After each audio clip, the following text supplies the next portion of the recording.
তো এবার আমরা ক্রনিক ব্রঙ্কাইটিসের ক্ষেত্রে আসি। ক্রনিক ব্রঙ্কাইটিসের ক্ষেত্রে যেটা হয়, এখানে যেহেতু আমরা জানি যে অনেক হাইপারপ্লাসিয়া হয় গবলেট যে সেলে, তো মিউকাস অনেক বেশি পরিমাণে প্রোডাকশন হয় এবং মিউকাস প্রোডাকশনের কারণে দেখা যায় যে অনেক বেশি কাফ উইথ স্পুটামটা মেনলি দেখা যায় এবং এখানে পেশেন্ট তো ইডিমা ডেভেলপ করে, পেশেন্ট তো মোটাসোটা হয়ে যায় আরও।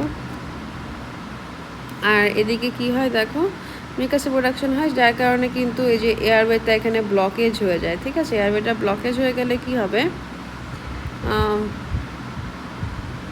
আমরা দেখবো যে সায়ানোসিস, পোর ভেন্টিলেশন থাকবে, হ্যাঁ, লাইক এখানে হচ্ছে সায়ানোসিস ডেভেলপ করবে, পোর ভেন্টিলেশন থাকবে, সায়ানোসিস ডেভেলপ করবে।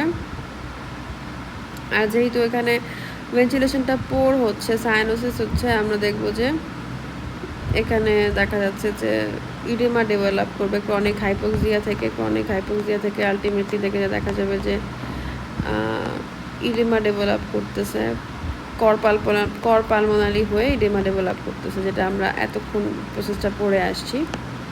এবং দেখো আমরা রেসপিরেটরি ফেলারের মধ্যে দেখব ক্রনিক ব্রঙ্কাইটিসের ক্ষেত্রে হচ্ছে যেহেতু partial pressure of carbon dioxide এটা হচ্ছে বেড়ে গেছে এবং পার্শিয়াল প্রেশার অফ অক্সিজেন এটা কমে গেছে, যেহেতু এখানে ব্লকেজ হয়ে গেছে, আমরা কিন্তু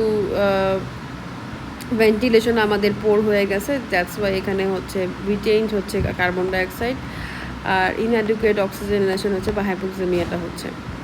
আর আমাদের পালমোনাইটিস হচ্ছে অনেক কমন। তো মেনলি আমরা যেটা যে এতক্ষণ যে সিপিডি পড়ছি, হ্যাঁ, এটাই হচ্ছে ক্রনিক ব্রঙ্কাইটিসের সাথে বেশি সাদৃশ্যপূর্ণ।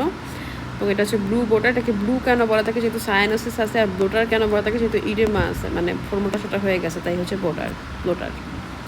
ধন্যবাদ সবাইকে তখন ধৈর্য ধরে শোনার জন্য।